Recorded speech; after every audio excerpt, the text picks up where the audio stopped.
자다가 우리가 화장실을 가는 것은 몇 번이 정상일까요? 사실은 한 번도 안 가는 게 정상입니다. 야간뇨가 발생하는 이유는 나이가 들면 방광의 용적이 줄어들게 되니 소변이 조금만 쌓여도 소변 보고 싶은 생각이 드는 거죠. 그러면 깊은 잠을 잘 수가 없게 됩니다. 전체 수면 시간이 확 줄게 되고 신체 회복 기능을 얻을 수 없게 됩니다. 여러분들한테 추천드릴 수 있는 방법을 한 3가지가 있는데요. 방광에 있는 수분 한 톨이라도 더 밀어내는 효과를 얻을 수 있게 됩니다. 특히 잠들기 전에 화장실 가서 네, 여러분 안녕하세요. 책과 삶 구독자 여러분 반갑습니다. 저는 여러분들의 잠을 편안하게 만들고자 노력하는 수면 전문의 수면의사 신원철입니다. 현재 강동 경희대병원에서 신경과 진료를 하고 있으며 주로 수면장애 환자를 진료하고 있습니다. 저 또한 유튜브를 운영하고 있습니다. 모든 사람이 잘 자는 세상을 만드는 거창한 모토를 가지고 꿀잠 튜브라고 하는 12만 구독자를 가지고 있는 유튜버이기도 하고 인플루언서이기도 합니다. 자다가 우리가 화장실을 가는 것은 몇 번이 정상일까요? 사실은 한 번도 안 가는 게 정상입니다. 우리가 방광이 한 300cc가 차여 있을 때 소변을 보고 싶은 생각이 들고요. 500cc가 차여지게 되면 소변을 참을 수 없는 상태가 됩니다. 화장실 뛰어갈 때가 한 500cc 가까이 찬 거예요. 그런데 우리가 잠을 자는 동안에는 우리 뇌와 신체 대사 능력이 쭉 떨어져요. 1시간에 한 30에서 한 50cc가 만들어지게 됩니다. 깨어있을 때는 2배가 만들어져요. 8시간을 잔다면 1시간에 30cc를 계산해 보게 되면 240cc예요. 40cc를 계산한다면 320cc입니다. 즉 자고 나서 아침에 화장실 가는 게 정상이고 잘 자는 사람들은 보통 이렇습니다. 그런데 문제는 방광의 용적이 적거나 방광이 민감하거나 소변이 많이 만들어지는 상황이 되게 되면 잠자는 동안에 30cc가 아니라 50cc, 70cc로 만들어지게 되면 소변 때문에 깨어나게 되겠죠. 자는 동안에 방광이 300에서 500cc로 차게 되면 그 자극이 뇌를 깨워서 우리는 깨어나게 됩니다. 또는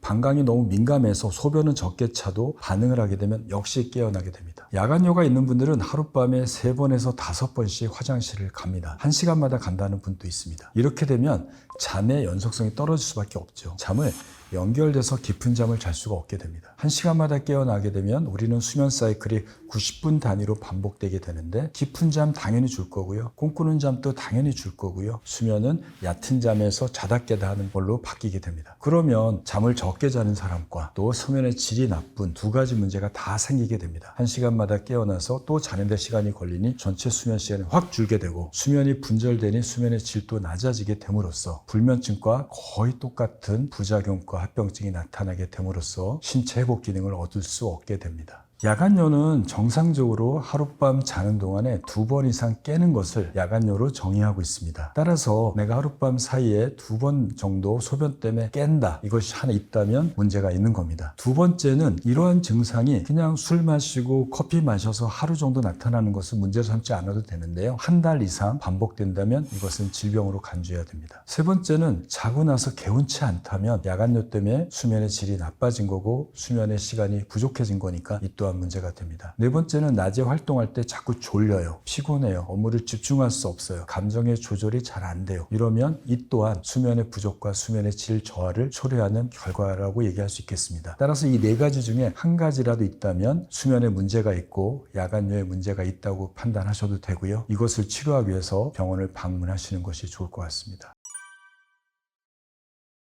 야간뇨가 발생하는 이유는 상당히 많습니다. 첫 번째는 방광의 용적이 줄어드는 겁니다. 나이가 들면 방광이 조금 작아져요. 젊었을 때는 300cc가 차여져야지 내가 소변을 보고 싶은 생각이 드는데 방광의 용적이 줄어들게 되니 200cc만 소변이 생겨도 나는 소변 보고 싶은 생각이 드는 거죠. 그래서 나이 드신 분들, 남성이나 여성들 이런 방광의 용적의 저하로 인해서 야간뇨를 자주 보게 됩니다. 2번째는 방광의 민감도가 달라지게 됩니다. 스트레스가 많을 때 우리가 화장실을 자주 가는 것도 방광의 민감도가 높아져서 그렇거든요. 그런데 나이가 들게 되면 이 방광의 민감도가 아주 예민해지게 됩니다. 소변이 조금만 쌓여도 방광이 민감하게 반응해서 소변을 보고 싶은 생각이 드는 겁니다. 3번째는 수면의 문제가 야간뇨를 일으킬 수 있습니다. 우리의 신체는 약 60%가 물로 구성되어 있다고 합니다. 이 수분이 우리 몸에 충분히 유지하기 위해서 수분을 조절하는 호르몬이 2가지가 작동됩니다. 하나는 뇌하수체에서 분비되는 항이뇨 호르몬, 바조프레신이라고 하는데요. 이 항이뇨 호르몬 병원은 우리 몸의 수분을 측정해서 수분이 적다고 판단되면 소변으로 나가는 것을 막아버립니다. 즉 소변이 안 나와요. 우리가 탈수될 때 화장실을 적게 가는 이유가 바로 항이뇨 호르몬이 작동돼서 그렇습니다. 두 번째 호르몬은 심박 나트륨 이뇨인자입니다. 이것은 심장에서 분비가 됩니다. 우리 몸의 체액에 수분이 너무 많다고 생각되면 심박 나트륨 이뇨인자가 작동돼서 소변으로 수분을 많이 내보내게 됩니다. 커피를 많이 마셔도 마찬가지 결과가 됩니다. 그런데 우리가 불안하고 긴장이 높을 때 방광이 수축하고 예민하는 문제뿐만 아니라 불안하면 심장이 빠르게 뛰잖아요. 이 심장이 빠르게 뛰니까 이 심박 나트륨 이뇨인자가 분비가 돼서 화장실을 수시로 들락날락하는 겁니다. 또 카페인을 많이 마시게 되면 얘가 교감신경을 자극해서 심장을 빠르게 뛰게 하거든요. 카페인이 갖고 있는 이뇨 효과뿐만 아니라 심장을 자극하는 효과 때문에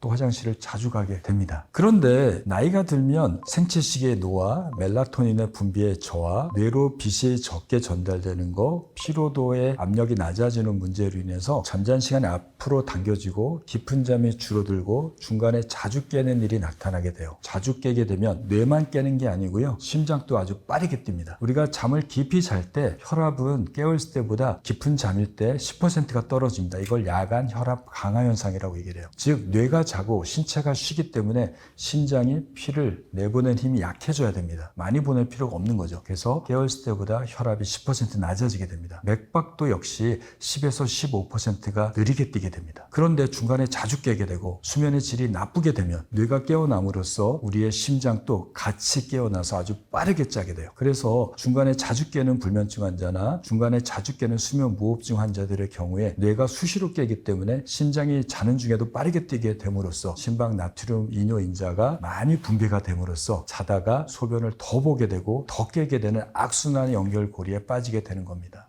야간뇨가 있게 되면 자다가 화장실을 가기 위해서 깨어나게 되고 그게 한두 번이 아니라 시간마다 깨어나게 되면 특히 새벽이 되면 비몽사몽간에 화장실을 가게 돼요. 그러다가 넘어지는 분들이 있습니다. 특히 연세 있는 분들은 균형감도 나쁘는데 그냥 확 깨어나서 화장실 가는 게 아니라 새벽에 앞에서 여러 번 깨다가 화장실 가다가 삐끗해서 걸려서 넘어져서 다리 골절이 와서 고관절 수술하는 분도 있고요. 뇌출혈까지 와서 장애까지 생기는 분도 만나본 적이 있습니다. 여러분들한테 추천드릴 수 있는 방법을 한 3가지가 있는데요. 첫 번째는 자기 한두 시간 전에 누워있어도 괜찮은데 잠자지 마시고요. 다리를 약간 높여 놓으세요. 연세가 드시면 다리 부종이 잘 생기는 경우가 많습니다. 정맥류라든지 다리 쪽으로 가는 혈관 장애로 인해서 부종이 자주 생기게 돼요. 그런데 내가 서 있을 때는 부종이 다리 쪽으로 몰려 있잖아요. 편안하게 누워있으면 이 부종, 다리 쪽에 몰려있던 수분이 중앙으로 몰려오게 됩니다. 누워있으니까요. 그러면 그것들이 몸에서 처리가 되면서 소변을 많이 만들 수 있는 방법이 되니 혹시 야간뇨가 많으신 분들은 잠자기 한두 시간 전부터는 누워서 또는 앉아서라도 다리를 높게 심장보다 높게 위치하는 것들이 좋을 것 같습니다. 그러면 자기 전에 화장실을 충분히 다녀오시면 됩니다. 두 번째 방법은 케겔 운동이 좋습니다. 케겔 운동은 이미 여러분들이 잘 알겠지만 앉아있을 때 항문을 오므리는 거잖아요. 항문을 오므리면 항문에 있는 괄약근을 강화시키는 운동입니다. 항문만 괄약근이 있는 것이 아니라 요도에도 괄약근이 있어요. 이 케겔 운동을 하게 되면 요실금, 소변실금을 막는 또 방법이 될 수 있습니다. 따라서 앉아있을 때 항문을 오므리는 연습, 어디 가서 쉬고 있을 때 한번 해보시면 그 또한 도움이 됩니다. 마지막으로는 이중 배뇨법을 설명드릴 수 있습니다. 나이가 드시면 남자들은 전립선, 여자들은 요실금이 자주 생기게 되고요. 방광의 용적도 작아지고 방광도 민감하게 됩니다. 따라서 내가 화장실 가서 소변을 보게 되면 잔뇨가 좀 남는 거죠. 그렇게 되면 이럴 때 먼저 편안한 상태에서 화장실 가서 소변을 보십시오. 그리고 나서 조금 몸을 좀 앞으로 숙이세요. 또는 두 손을 아랫배에다가 대고 약간 눌러주시고 몸을 약간 숙여주십시오. 어떻게 보면 행주를 쥐어 짜듯이 방광을 꽉 쥐어 짜는 겁니다. 그러면 잔뇨가 조금 더 많이 나오게 됩니다. 특히 잠들기 전에 화장실 가서 소변 보시고 몸을 앞으로 숙이시고 손으로 배를 살살 문지르면서 눌러주시게 되면 내 방광에 있는 수분 한 톨이라도 더 밀어내는 효과를 얻을 수 있게 됩니다. 소변을 많이 만드는 요인들을 제거해야 됩니다. 낮에 커피를 적게 마시거나 안 마셔야 되겠죠. 그리고 자기 2시간 전부터는 물을 가장 적게 마셔야 됩니다. 수분을 많이 마시게 되면 소변은 당연히 많이 만들어지게 됩니다. 따라서 2시간 전에 수분의 섭취를 제한하시기 바랍니다. 음식 중에 수분이 많이 만드는 채소나 야채들이 있습니다. 브로콜리가 가장 대표적인데요. 양배추나 브로콜리 같은 경우들은 소변을 많이 만들 수 있으니까 가급적 저녁 시간에는 이런 브로콜리 같은 건 적게 드시면 좋을 것 같습니다. 또 저녁 식사 중에 너무 자극적인 음식을 드셔도 소변을 많이 보게 합니다. 예를 들면 짠 음식을 드시게 되면 소변을 많이 보시게 되잖아요. 왜? 물을 많이 마시게 됨으로써 그게 진정된 상태에서 소변이 많이 빠져나오게 되니 짠 음식은 저녁 시간에 제한하시기 바랍니다. 매운 음식도 역시 같은 원리로 저녁 시간에 제한하시는 게 좋습니다. 나이가 드시게 되면 어쩔 수 없이 피할 수 없는 노화의 문제가 생길 수가 있습니다. 따라서 전립선이 있거나 요실금이 있으면 우선 진단이 명확하게 받아보시고요. 그에 따른 약물 복용을 하시는 게 좋습니다. 요즘에 약들이 좋아서 전립선 약이나 요실금 약이 크게 부작용 없이 쓸 수 있습니다. 따라서 진단을 잘 받고 원인이 되는 걸 배제해야 됩니다. 전립선을 그대로 내비두고 야간뇨를 없애는 방법은 사실은 없거든요. 치료를 정확하게 받는 것을 첫 번째 추천드리고요. 두 번째는 생활 습관을 바꾸는 거죠. 앞서 말씀드렸던 저녁에 수분 섭취를 제한하고 또 방광을 조절할 수 있는 케겔 운동이나 이중 배뇨법들을 활용해 보시면 야간뇨를 좀 줄일 수 있을 것입니다. 멜라토닌은 근육을 이완하는 효과가 있어요. 방광이 수축하고 민감해서 야간뇨를 보는 분들한테 멜라토닌을 복용하게 되면 야간뇨가 개선됐다는 연구 결과도 있습니다. 따라서 멜라토닌 자체가 야간뇨 치료 목적으로 저희가 사용하지는 않습니다만 잠의 문제 때문에 야간뇨를 본다면 특히 연세가 60세가 넘어가신 분들은 1ml에서 2ml 정도의 소량의 멜라토닌을 고정적으로 드시는 것도 나쁘지 않습니다. 왜냐하면 나이가 55세가 넘어가게 되면 젊었을 때보다 멜라토닌의 분비는 50% 줄게 되고 70세가 넘어가게 되면 30%밖에 안 나오거든요. 이러한 결과로 인해서 잠들기 어렵고 중간에 자주 깨게 됩니다. 따라서 연세가 드셔서 잠자는 것들이 불충분하다면 멜라토닌을 복용하는 게 좋은데 여기에도 주의사항이 하나가 있습니다. 멜라토닌은 수면 유도 효과는 굉장히 약합니다. 어떤 수면제하고도 비교가 될지 않을 정도로 약합니다. 어떻게 보면 건강기능식품보다도 약합니다. 멜라토닌을 복용하는 가장 큰 이유는 자고 깨는 리듬을 고정하는 효과가 좋기 때문입니다.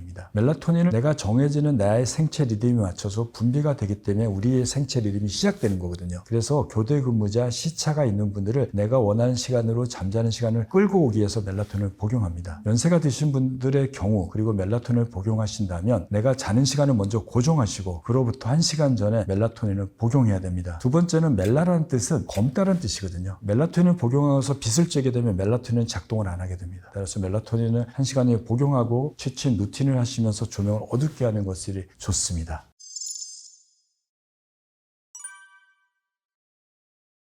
사람이 잠을 안 자면 정말 죽을까요? 사람한테 대상으로 실험한 건 없습니다. 하지만 쥐를 갖고 잠을 안 재웠더니 7일을 못 넘겼습니다. 사람한테는 15일 동안 연속으로 잠을 안 잔 세계 기록이 기네스북에 등재되어 있습니다. 하지만 더 이상 기네스북에서는 잠을 안 자는 걸로 기록을 남기고 있지는 않습니다. 우리가 잠을 안 자면 여러 가지 혼란을 겪게 되죠. 첫 번째는 뇌가 정상적으로 작동되지 않습니다. 잠을 안 자면 집중도 할 수 없고요. 몽롱하고요. 깨어있기가 상당히 어려워지는 것들은 다들 하룻밤 못 잤을 때 경험하고 계실 겁니다. 실험을 해보면 3일 정도 잠을 안 자게 되면요, 사람은 정상적인 뇌파가 안 나온다고 합니다. 올바른 판단을 하기 어렵게 됩니다. 그보다 더 길게 잠을 안 자게 되면 사람은 정신을 차릴 수 없고 자극에 대한 반응이 떨어지게 됩니다. 조금 더 깊이 들어가 보면 심장은 굉장히 빠르게 뛰고 혈당은 많이 오르다 내리락하는 변동성이 커지게 되고요. 우리의 몸을 흥분시키는 교감신경에서 나오는 코티졸이라고 하는 스트레스 호르몬이 상당히 높아지는 것들이 나타나게 됩니다. 이 코티졸은 정상적으로 분비가 되면 신체 활동을 높게 하고 집중을 높이는 효과가 있지만 과도하게 분비가 되면 심장에 부하가 걸려서 혈압이 상승하고 심근경색을 촉발하고 당뇨를 악화시킬 수 있고 우리의 신체 기능을 정상적으로 유지하기 어렵게 됩니다.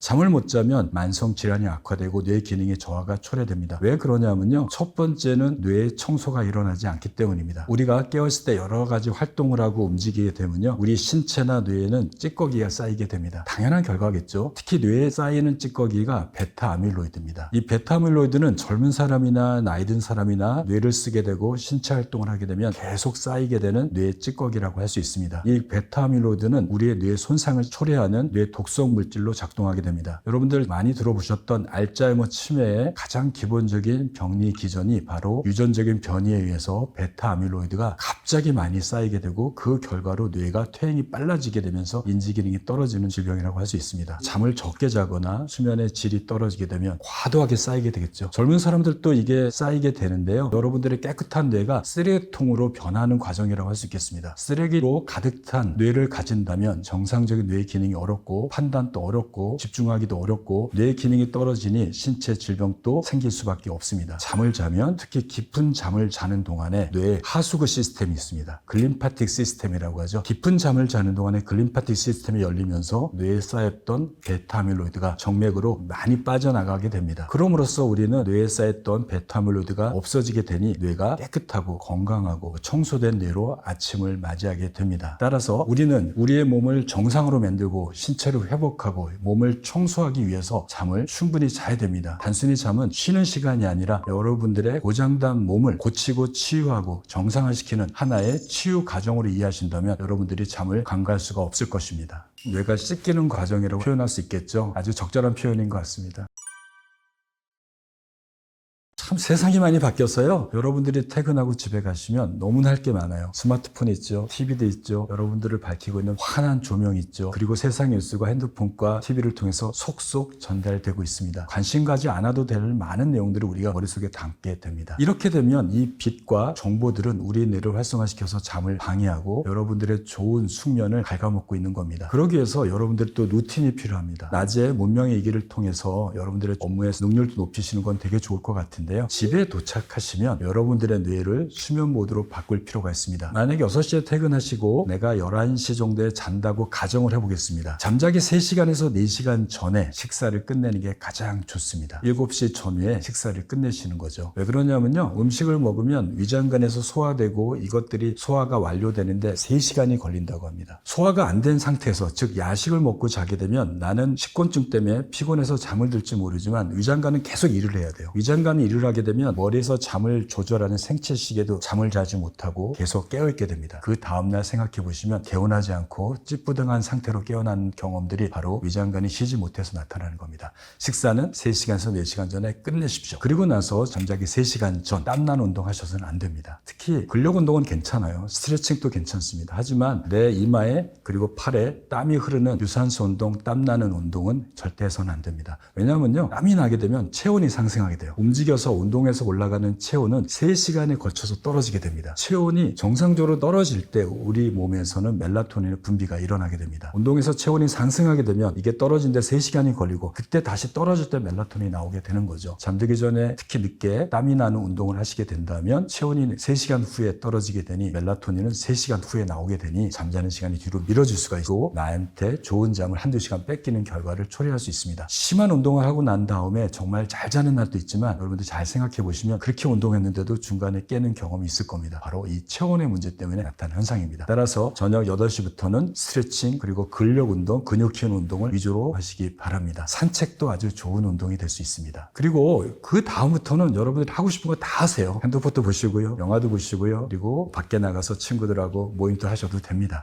다만 주의할 게 있습니다. 바로 잠자기 1시간 전에 끝내는 겁니다. 11시에 자니까 10시부터는 빛을 좀 어둡게 하는 게 좋습니다. 여러분들 집에 LED 조명, 핸드폰, 컴퓨터, 태블릿 PC가 있는데요. 자려면 10시부터는 안 봐야 됩니다. 껌껌하게 하라는 건 아니고요. 여러분들이 좋은 호텔 갔을 때 침대에 누워보면 노란 조명밖에 안 켜질 겁니다. 호텔방에서는요. 바로 그 노란 조명을 켜놓는 거예요. 요즘에는 백열등이 없기 때문에 LED 중에 전구색 LED가 있습니다. 전구색 LED를 스탠드를 한두 개 사셔서 침실과 거실에 10시부터 켜놓으시면 아주 좋을 것 같습니다. 이 빛온도가 낮은 2800켈빈의 전구색 LED는 블루라이트가 70%가 차단된 빛입니다. 이 정도 빛에서는 책도 읽으시고 여러분들 집안에서 일상생활 하는데 전혀 문제없는 빛의 밝기입니다. 블루라이트가 차단되니 우리의 뇌에서는 멜라토닌이 그때부터 분비가 시작이 될 겁니다. 그리고 가장 중요한 게 바로 취침 루틴, 꿀잠 루틴을 하는 겁니다. 노란 조명을 켜놓고 1시간 동안에 여러분들의 몸과 마음의 긴장을 푸는 활동, 즉 취침 루틴을 매일매일 같은 시간에 하시는 겁니다. 무슨 일을 하냐면요. 가벼운 샤워를 좀 하세요. 약간 미지근한 물로요. 체온을 좀 떨어뜨린다는 느낌으로. 두 번째는 재미없는 책을 읽으셔야 됩니다. 아주 재밌는 책을 읽으시면 안 돼요. 뇌가 각성이 됩니다. 그리고 이 책은 종이책을 읽으셔야 돼요. 태블릿을 읽게 되면 LED 조명이 들어오잖아요. 안 됩니다. 또 하나 추천드릴 수 있는 거는 이완요법으로 여러 가지 할 수 있습니다. 복식호흡이나 점진적 근육이완법, 가이드 이미지법, 인지 셔플링과 같은 몸과 마음의 긴장을 풀고 잡생각을 하지 않도록 하는 이러한 이완요법을 꾸준히 하신다면 여러분들의 뇌는 스스로 잠을 자게 되고 며칠 하게 되면 그 시간이 되면 졸려서 깊은 잠으로 빠져들게 될 것입니다. 지금부터 말씀드린 이완요법은 여러분들이 불안하거나 긴장할 때 낮에 하셔도 좋습니다. 단 5분만 하셔도 마음이 안정되고요. 머리가 혼돈된 것들이 내려오고 명상하는 효과를 얻을 수 있습니다. 잠들기 30분에서 1시간 전에 매일매일 같은 시간에 하신다면 뇌는 진정되고 잠자는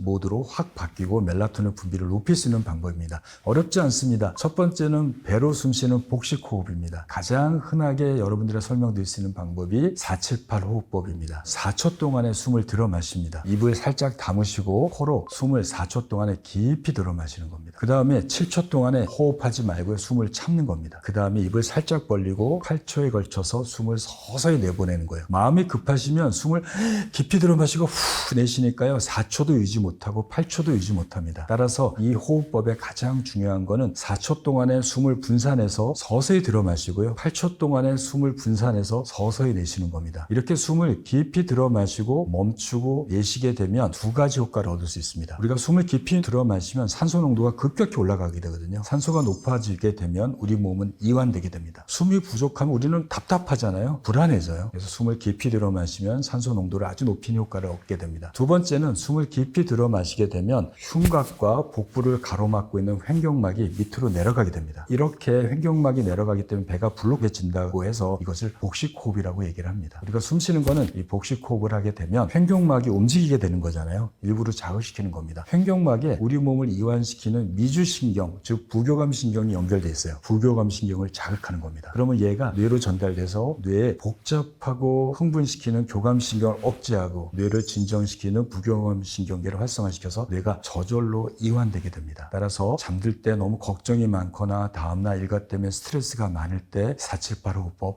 아주 효과적입니다. 두 번째 방법은 점진적 근육이완법이라고 하는데요. 우리 몸의 신체를 발끝이나 머리끝으로 특히 관절을 5초나 10초에 거쳐서 힘을 강하게 주는 겁니다. 그 다음에 이어서 5초에서 10초 같은 시간 동안에 힘을 쭉 푸는 거예요. 예를 들면 주먹을 5초 동안에 세게 주는 겁니다. 그리고 머릿속에는 얘 주먹만 생각하십시오. 눈을 감고요. 그 다음에 5초가 지나면 다시 5초 동안에 힘을 완전히 푸세요. 2단계가 지나가게 되면 복식호흡을 연결해서 해보십시오. 주먹을 쥘 때 숨을 깊이 들어 마시는 거예요. 내쉴 때는 숨을 깊이 내쉬는 겁니다. 이렇게 되면 복식호흡과 점진적 근육이완법이 연결돼서 긴장이 내려가게 됩니다. 주먹을 했으면 그 다음에 팔목, 팔꿈치, 어깨, 반대편, 얼굴도 할 수 있어요. 몸에 있는 모든 관절과 근육을 돌아가면서 쭉 하십시오. 이럴 때 머리는 그 관절만 생각하셔야 되고 복식호흡을 같이 하게 되면 긴장이 정말 풀어지고 관절의 이완과 스트레칭하는 효과를 동시에 얻을 수 있습니다. 쉽게 잠들 수 있습니다. 또 하나가 가이드 이미지법입니다. 여러분들이 여행도 많이 다녀오셨고요. 여러 가지 영상에서 아주 아름다운 지상낙원, 파라다이스를 보신 적이 있을 겁니다. 아니면 어릴 때 가봤던 아주 좋았던 기억들이 있는 공간들 다 기억 속에 있을 겁니다. 머릿속에 자꾸 잡생각이 떠오르고 이상한 생각 때문에 꼬리꼬리 물게 되면 누워서 그 생각하지 마시고요. 여러분들이 경험했던 아름다운 공간 아니면 내년 여름에 휴가 갈 공간을 머릿속으로 상상하십시오. 상상으로 끝나서는 안 됩니다. 머릿속은 파도를 그리고 섬을 기억하고 그걸 생각하시고요. 귀로는 그 장소에서 들리는 소리를 느껴보십시오. 갈매기 소리도 들을 수 있고요. 파도 소리도 들을 수 있고 아이들이 뛰노는 소리도 상상으로 들어보십시오. 코로는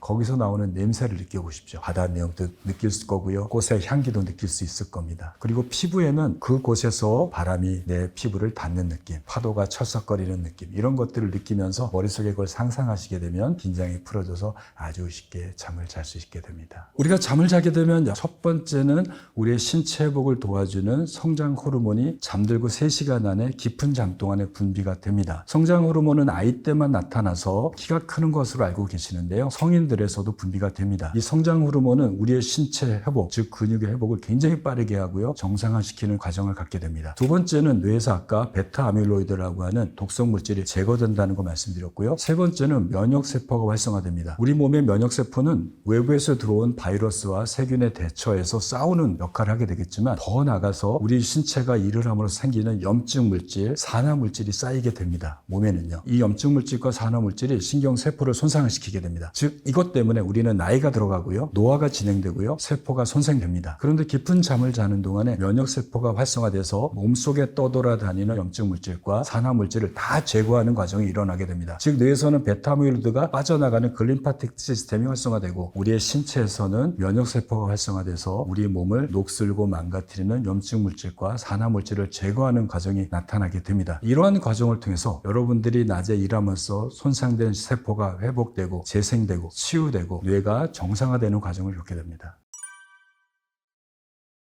선천적으로 잠을 적게만 자도 사는데 아무 문제가 없고 잠을 적게 자면 생기는 신체 질병이 전혀 안 생기는 사람들이 있습니다. 이것을 숏슬리퍼라고 얘기합니다. 하루에 6시간만 자도요. 낮에 전혀 피곤하지 않은 사람들을 말합니다. 이럴 때 전제가 있습니다. 커피도 안 마셔야 되고요. 긴장도 없어야 되고 어릴 때부터 이 상태가 지속적으로 평생 유지되는 사람입니다. 전체 인구의 약 1%가 있다고 합니다. 대부분의 사람들이 나는 적게 자도 사는데 문제 없어 하지만 이런 것은 수면 부족에 몸이 적응된 과정이라고 할 수 있습니다. 아침에 일어나서 커피를 또 마시고요. 또 낮에 피곤하면 잠깐 졸고 저녁에도 자다 깨다 반복하면서 적응하고 사는 거죠. 지금 당장은 못 느끼겠지만 5년 후, 10년 후 더 나가서 40대, 50대가 됐을 때 혈압이 찾아오고 당뇨가 찾아오고 암의 발생률이 높아진다는 점 간과하시면 안 될 것 같습니다. 도움이 될 수도 있고 도움이 안 될 수도 있습니다. 이 ASMR은 자율 쾌감 반응이라고 얘기하는데요. 여러분들 다 경험했던 거예요. 어떤 화면을 딱 봤는데 전율이 느껴진 적 있지 않나요? 어떤 소리를 들었는데 몸이 찌릿한 느낌들을 들은 적 있어요. 이것들을 바로 자율 쾌감 반응이라고 합니다. 어떤 소리나 어떤 자극에 대해서 몸이 쾌감을 느끼는 반응을 ASMR이라고 합니다. 백색 소음, 파도 소리, 모닥불 소리 같은 건 사실 ASMR은 아니죠. 그거를 듣는다고 여러분들이 전율을 느끼지 않잖아요. 음악은 운율이 있잖아요. 이 백색 소음은 운율이 없이 아주 반복적으로 주기적으로 반복되는 소리를 말합니다. 예를 들면 냉장고 소리도 백색 소음이고요. 에어컨 소리도 백색 소음입니다. 모닥불 소리, 파도 소리, 시냇물 흐르는 소리, 그리고 바람이 흩날리는 소리 같은 것도 백색 소음이라고 할 수 있습니다. 운율이 없잖아요. 이러한 규칙적으로 나타나는 소리를 듣게 되면 우리의 뇌는 그 소리에 동기화가 돼서 긴장이 풀어지고 이완되는 효과가 있습니다. 따라서 시중에 나오는 앱이나 또 영상에서 나오는 ASMR 또는 백색 소음은 잠을 드는데 그리고 긴장을 푸는데 잡생각을 없애는 데 도움이 될 수 있습니다. 하지만 연구를 해보면 절반은 도움이 되고 절반은 도움이 되지 않아요. 일부 예민한 사람들은 이 소리에 또 몰입하기 때문에 그 소리가 너무 자극적으로 느끼는 사람도 있고요. 또 어떤 사람은 너무너무 자기가 불안이 강하니 이것으로 해결되지 않아서 전혀 도움이 안 되는 사람이 반반 있습니다. 따라서 몇 번 들어보시고 마음의 평정심을 느끼고 긴장이 풀어진다면 도움이 되는 분이고 들었는데 별 도움이 안 된다면 더 이상 시도해 볼 필요는 없습니다. 주의할 게 있습니다. 이 소리를 뭘로 들으시나요? 핸드폰으로 들으시잖아요. 핸드폰을 조작하다 보면 블루라이트 빛에 노출되게 됩니다. 블루라이트에 5분만 쬐도 잠자는 생체 시계는 30분 늦춰진다는 연구 결과가 있거든요. 그걸 조작하느라고 빛에 의해서 멜라토닌 분비가 차단되고 그것을 또 생각함으로써 잠자는 게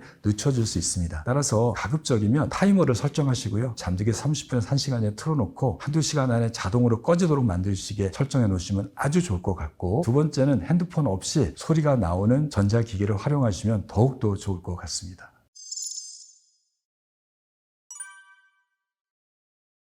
사실이 아닙니다. 정확하지 않습니다. 현대인들 중에 늦게 자는 사람도 있고요. 일찍 자는 사람도 있고요. 밤낮을 바꿔서 자는 사람도 있지 않습니까? 그런 사람들은 다 병들고 나쁜 건가요? 그렇지 않습니다. 이렇게 되는 속설이 나오게 된 배경이 있을 것 같아요. 제가 생각하기에는요. 우리가 잠을 자게 되면 처음 3시간이 육체적인 피로를 위해서 굉장히 중요한 시간입니다. 우리가 잠을 들면 얕은 잠, 깊은 잠, 꿈잠으로 구성되는 수면 사이클이 대개 90분으로 구성되거든요. 이게 4번에서 6번 반복되면서 우리는 7, 8시간을 자게 됩니다. 그런데 첫 번째와 두 번째 사이클에 깊은 잠 양이 다 나옵니다. 우리가 몸이 피곤해서 잠을 들게 되면 업어가도 모르는 잠이 많이 나오잖아요. 깨어나도 비몽사몽이고 어떨 때는 깨어나지도 못하는 잠이 바로 깊은 잠, 숙면의 잠에 들어갔을 때입니다. 그런데 이게 잠들면 처음 첫 사이클, 두 번째 사이클 1시간 반, 1시간 반이니까 3시간 안에 주로 나타나게 되고요. 이 깊은 잠을 들어가게 되면 뇌는 거의 마취 상태로 접어들게 되고 이런 정도의 뇌가 기능이 떨어질 때 성장 호르몬이 분비가 분비가 됩니다. 성장 호르몬이 많이 분비가 되면 신체 회복도 되고요. 어린아이들은 키가 크게 되겠죠. 또 렙틴이라고 하는 식욕을 조절하는 호르몬도 바로 이때 나오게 됩니다. 그래서 이 잠을 잘 자게 되면 음식에 대한 탐닉이 좀 없어져요. 그런데 이 잠이 적어지게 되면 먹고 나서도 또 배고파요. 가짜 배고픔을 경험하게 됩니다. 여러분들 잘 먹고 나서 집에 와서 라면 끓여 먹는 거가 이 바로 가짜 배고픔이거든요. 배가 진짜 고프지 않은데 또 먹고 싶은 뇌의 작동 때문에 나타나는 겁니다. 바로 이 가짜 배고픔을 막는 것이 렙틴이거든요. 또 멜라토닌도 이때 많이 분비가 돼요. 그리고 앞서 말씀드린 대로 글림파틱 시스템, 뇌를 청소하는 베타 아밀로이드가 빠져나가는 시간도 바로 이 깊은 잠입니다. 또 우리 몸에서 면역세포가 활성화돼서 우리 몸에서 염증 물질과 산화 물질을 제거하는 시간도 바로 이 시간대입니다. 그러니 이 시간을 잘 자라는 거죠. 현대인들이 대개 11시, 12시 또는 10시에 잔다고 생각하면 3시간은 언제일까요? 바로 그로부터 3시간 후니까 새벽 0시에서 새벽 2시 사이가 될 겁니다. 그러니까 이때 잘 자는 게 좋겠다고 얘기를 하지만 사실은 그렇지 않습니다. 우리의 자고 깨는 리듬이 조금 늦게 이루어지는 분도 있고 일찍 일어나는 분도 있잖아요. 그래서 그분이 언제 자느냐가 중요해요. 나는 새벽 2시에 자면 새벽 2시에 주무십시오. 그러면 새벽 5시까지가 깊은 잠 자는 구간이죠. 단 주의가 있습니다. 6시, 7시 되면 해가 뜨잖아요. 좀 늦게 주무시는 분들은 암막 커튼을 쳐서 나는 자는 시간 동안에 빛에 노출되지 않도록 하시고 집안에서 그리고 집 주위에서 소음이 내 방으로 들어오지 않도록 방음 설치를 좀 하신다면 새벽 2시에 자도 괜찮고 새벽 5시에 자도 괜찮습니다. 또 새벽에 일 나가시는 분들은 8시에 자도 되죠. 다만 그때 가족들이 내 잠을 방해하지 않게 해서 빛이나 소음을 좀 잘 관리하시면 됩니다. 지금까지 말씀드린 대로 여러분들한테 여러분들의 업무와 생활 패턴에 따라서 내가 언제 자고 깨는 시간에 맞춰서 자는 것이 여러분들의 수면의 골든타임입니다. 절대적으로 밤 10시에서 새벽 2시가 골든타임이 될 수는 없습니다. 수면의 골든타임을 잘 맞추지 못하게 되면 깊은 잠이 줄어들게 되잖아요. 그러니까 우리는 피로가 회복되지 않아요. 첫 번째. 두 번째는 뇌와 신체의 청소가 일어나지 않아요. 세 번째는 이 깊은 잠을 적게 자게 되면 뇌가 각성도가 높아지는 거잖아요. 중간에 자주 깨게 됩니다. 뇌가 깨게 되면 우리 몸을 흥분시키는 교감신경인 코티졸이 분비가 되는 것과 연결됩니다. 자는 동안에 우리가 깨지 않고 잘 자야지 스트레스가 없는 상태에서 우리 몸에 회복이 일어나는데 자꾸 깨게 되면 스트레스 호르몬이 분비가 돼서 말씀드렸던 회복 기능이 전혀 나타나지 않게 됩니다. 따라서 자는 시간을 고정할 때 깊은 잠을 자게 됩니다. 만약에 자는 시간이 왔다 갔다 하게 되면 생체 리듬이 혼란을 겪게 돼서 피곤해서 잠들더라도 깊은 잠 양이 줄어들게 됩니다. 따라서 가장 중요한 거는 내가 자는 시간을 고정하고 그 시간에 맞춰서 충분히 잘 때 바로 깊은 잠, 신체 회복 기능이 나타나게 되는 겁니다. 생체 리듬이 왔다 갔다 하는 사람들이 교대 근무자잖아요. 교대 근무자들이 앞서 말한 여러 가지 질병 위험성이 상당히 높아요. 그래서 교대 근무자는 발암물질 2급으로 정의하고 있습니다. 암이 발생이 높아진다는 거예요. 이렇게 자고 깨는 리듬이 바뀌면, 즉 생체 리듬이 이렇게 잤다가 저렇게 잤다가 바뀌게 되면 우리 몸에 조율이 되지 않아서 신체 부담으로 작동된다는 겁니다. 교대 근무도 하지도 않는데 주말에 교대 근무자처럼 늦게 자고 늦게 일어난다면 교대 근무 때문에 나타나는 여러 가지 신체 부담을 고스란히 안게 되는 겁니다. 깊은 잠이 줄어들게 되면 치매 위험성이 2배 반 정도 증가된다고 합니다. 또 단기적으로는요, 깊은 잠 적게 자게 되면 여러분들이 낮에 경험한 대로 업무에 집중할 수가 없어요. 판단력이 흐리게지게 됩니다. 감정이 높아져요. 감정 조절도 안 돼서 작은 것에 민감해서 화를 내게 돼요. 그러니 올바른 판단할 수가 없는 거죠. 이성적으로 판단을 못합니다. 그러니 나중에 가서 후회해요. 왜 내가 그 말을 했을까? 부부싸움이 일어납니다. 친구들하고 불화가 일어나고요. 직장 상사 간에 문제가 생길 수 있어요. 그리고 학생들도 친구들 간에 불화가 나타날 수 있습니다. 잠을 잘 잘 때 우리의 마음이 평정심이 유지가 되는 겁니다. 잠을 얼마나 자는 시간에 따라서 질병의 발생률을 추적한 수많은 연구가 있습니다. 많게는 100만 명 이상을 추적한 연구 결과가 있고요. 길게는 10년에서 15년을 추적한 연구 결과들이 있습니다. 이 연구의 결과는 똑같습니다. U자 커브를 그린다는 거예요. 즉 7시간에서 8시간 잔 사람이 10년 후에 15년 후에 혈압, 당뇨, 심장병, 사망률, 암 발생률이 가장 낮다라는 거고요. 요거보다 잠을 적게 자거나 많이 자면, 즉 잠을 적게 잔다는 얘기는 6시간 보다 적게 자거나 7시간보다 적게 잔 사람, 그리고 9시간을 넘게 잔 사람은 지금 말씀드렸던 고혈압, 당뇨, 심장병, 암 발생률이 올라간다는 거죠. 7시간보다 적게 잔 사람은 약 2배, 6시간보다 적게 잔 사람은 3배 정도의 고혈압, 당뇨의 위험성이 높아진다고 합니다. 왜 그런 일이 생길까요? 잠을 적게 자는 것부터 말씀드려 볼게요. 우리가 잠을 자면 얕은 잠, 깊은 잠으로 구성되어 있는 수면 사이클이 반복된다고 말씀드렸습니다. 첫 번째, 두 번째는 깊은 잠이 주로 많이 나와서 신체 회복, 뇌의 청소가 일어나게 됩니다. 세 번째 단계가 넘어가게 되면 깊은 잠은 거의 안 나와요. 그럼 뭐가 나오냐면요, 꿈잠, 렘 수면이 나오게 됩니다. 렘 수면 때는 두 가지 기능이 작동돼요. 첫 번째는 렘 수면 때는 기억력이 높아지게 됩니다. 여러분들이 자기 전에 여러 가지 학습을 하고 공부하고 외웠잖아요. 그것들은 뇌 해마라는 곳에 쌓이게 됩니다. 어떻게 보면 컴퓨터의 롬이에요. 그냥 들어온 대로 쌓입니다. 그런데 이거를 저장 버튼을 누르지 않으면 컴퓨터를 꺼버리면 어떻게 될까요? 다 날아갑니다. 해마에 쌓인 거는 롬에 쌓인 거예요. 이거를 장기 기억 저장 창고로 옮겨줘야 돼요. 그 방법이 반복 학습이에요. 그리고 입체적으로 학습하는 거고, 또 감정을 섞어서 학습하게 되면 그것은 장기 기억으로 넘어가게 됩니다. 그거보다 더 많이 장기 기억으로 넘기는 과정이 하나 있습니다. 바로 꿈꾸는 잠입니다. 우리가 꿈을 꾸게 되면 내가 잠들 때까지 거꾸로 쌓였던 기억들이 하나씩 저장 창고로 옮기게 됩니다. 근데 무조건 옮겨주는 건 아니고요. 내가 판단해서 쓸데없는 기억들은 다 지워버려요. 우리가 메모리가 부족할 때 데이터를 삭제하잖아요. 제일 불필요한 것처럼. 그게 바로 꿈꾸는 잠 때 나타나서 쓸데없는 기억 싹싹 지워버리고요. 중요한 기억은 나의 기억 서재에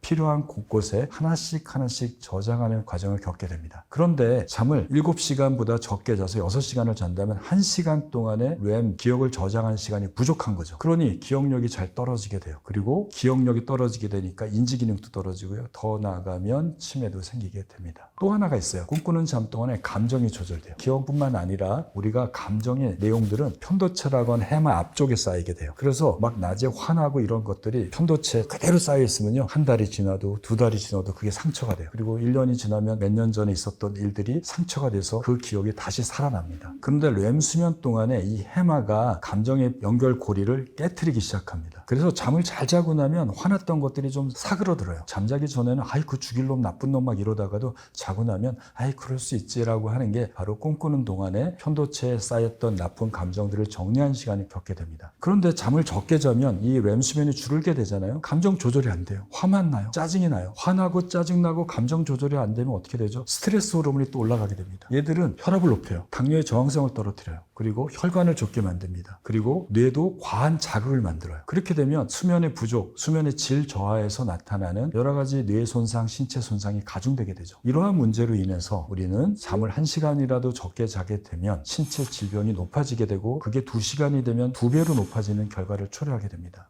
여러분들이 1시간의 차이라고 간과하셔서는 안 되고요. 1시간 동안의 기억을 저장하는 시간을 잃어버리고 감정을 조절하는 시간이 잃어버렸다면 그 시간이 1분이라도 아깝지 않겠습니까? 우리가 깊은 잠을 잘 자기 위해서는 두 가지 조건이 맞춰야 된다고 생각해요. 첫 번째는 수면 압력이 높아져야 됩니다. 수면 압력은 낮에 깨어나서 잠자는 시간까지 시간이 길어질수록 쌓이는 거예요. 즉 운동하고 움직이면 몸에 피로 물질이 조금씩 쌓입니다. 운동을 더 많이 하면 더 많이 쌓이겠죠. 내가 자는 시간에 그 피로 물질이 최대로 쌓이게 하십시오. 낮에 적당히 운동하시면 됩니다. 두 번째, 그거보다 더 중요한 건 생체 리듬을 고정하는 겁니다. 우리의 생체 리듬은 24시간 단위로 시계 유전자에서 결정돼 있어요. 타고나는 겁니다. 보통 사람이 24.3시간이니까요. 조금씩 뒤로 밀리는, 어떻게 보면 하루에 30분씩 시계가 빨라지는 고장난 시계를 우리는 갖고 있는 거죠. 그거를 매일매일 태엽을 가봐서 24시간을 맞춰줘야 됩니다. 내가 자는 시간을 고정해 놓지 않으면 생체 리듬은 뒤로 밀려갑니다. 첫날은 30분이지만요. 일주일 지나면 2-3시간이 밀려요. 내가 피곤해서 11시에 12시에 잠은 와요. 핸드폰 켜놓고 보면서 잠은 옵니다. 그런데 생체 리듬은 뒤로 밀려 있어요. 그러면 내가 2-3시간 동안에 깊은 잠 자야 되는데 생체 리듬이 꺼지지 않고 켜지는 상태가 되니까 이 잠은 깊은 잠이 적은 잠이 되는 겁니다. 그 다음 단계는 얕은 잠만 계속 나오는 단계가 됩니다. 따라서 자는 시간을 고정하라는 거는 생체 리듬을 고정하라는 거예요. 그리고 생체 리듬은 빛에 민감하기 때문에 잠자기 전에 1시간 정도는 햇빛이나 밝은 빛, 스마트폰에 나오는 LED 조명을 쬐지 않으면 생체 리듬은 내가 원하는 시간으로 고정이 됩니다. 그렇게 피로를 최대로 높이고 생체 시계를 고정시켰을 때, 잤을 때 정말 깊은 잠이 잘 나옵니다. 아이들이 잘 자는 원리가 바로 이거예요. 아이들은 열심히 뛰어다니잖아요. 피로도는 정말 높습니다. 두 번째는 아이들은 부모가 정해진 시간에 자게 해요. 다른 자극을 피하고요. 요게 고정되니까 아이 때 정말 잘 자요. 업어가도 모를 정도로 잘 잡니다. 그런 경험은 언제가 마지막이신가요? 나이가 들수록 10년 전, 20년 전이 마지막일 겁니다. 하지만 늦지 않았습니다. 지금도 가능합니다. 여러분도 생체 시계를 고정하고 피로도를 높인다면 아이와 같은 깊은 잠, 숙면잠을 잘 수 있을 겁니다. 아침에 깨기 어려운 젊으신 분들, 직장인들, 학생들 되게 많습니다. 왜 그럴까요? 첫 번째는 수면 부족입니다. 잠 적게 자니까요. 아침에 일어나기가 너무 어렵죠. 두 번째는 생체 리듬이 뒤로 밀린 겁니다. 특히 젊으신 분들 자기 전에 유튜브 영상이라든지 빛 자극에 굉장히 노출이 많이 되잖아요. 그렇잖아도 잠도 적게 자는데 빛을 쬐게 되면 생체 리듬은 하루에 30분씩 뒤로 밀리게 됩니다. 나는 12시에 자도요, 내 생체 시계는 꺼지는 건 새벽 2시에 있습니다. 그러니 내가 6시에 일어나게 되면 내 생체 리듬은 막 최저로 떨어질 때 깨어나게 되니까 너무너무 피곤한 거죠. 수면의 부족과 생체 리듬이 뒤로 밀린 이 두 가지 문제 하나 더 붙인다면 수면의 질이 나쁜 거예요. 걱정이 많거나 생각이 많거나 자고 깨는 시간이 불규칙하게 되면, 그리고 낮에 커피를 마시게 되면 생체 리듬이 불규칙해질 수 있습니다. 그렇게 되면 아침에 깨는 것들도 쉽지 않고 잠든 것도 어려워지는 상황이 발생하게 됩니다. 이럴 때 어떻게 되냐면요, 첫 번째는 아침에 눈 뜨자마자 30분간 햇빛을 쬐십시오. 강한 빛을 쬐게 되면 그 빛에 의해서 생체 리듬이 활성화됩니다. 그것이 한 5일에서 일주일 쬐게 되면 나의 생체 리듬이 빛을 쬐는 그 시간, 그 같은 시간에 맞춰서 고정이 됩니다. 생체 시계가 활성화된 시간이 고정되게 되면요, 잠드는 것도 되게 쉬워지게 됩니다. 일어나서 30분간 햇빛을 강하게 쬐십시오. 햇빛을 쬐기 어려운 비가 오거나 겨울철에는 요즘에 광치료기 같은 게 있어요. 눈에 쓰는 고글 같은 형태도 있고요. 이런 것을 눈 뜨자마자 한 5일에서 일주일만 쬐게 되면 생체 리듬이 고정되고 내가 원하는 시간에 쉽게 깨어나게 되고, 그때는 그걸 안 써도 정해진 시간에 나도 모르게 눈이 딱 떠지는 경험을 하게 됩니다. 두 번째는 낮에 적절하게 밝은데 계시는 거예요. 내가 피곤하니까 낮에 자꾸 졸잖아요. 오전에 커피 한 잔 마셔도 되고, 가능하다면 낮잠은 20분 이내로 제한해서 오전에 주무신 것도 괜찮은데 그보다는 햇빛을 쬐시기 바랍니다. 이 햇빛을 쬐면 나의 생체 리듬을 계속 높여주게 돼요. 그렇게 되면 내가 자는 시간에 맞춰서 꺼지는 게 고정이 되게 됩니다.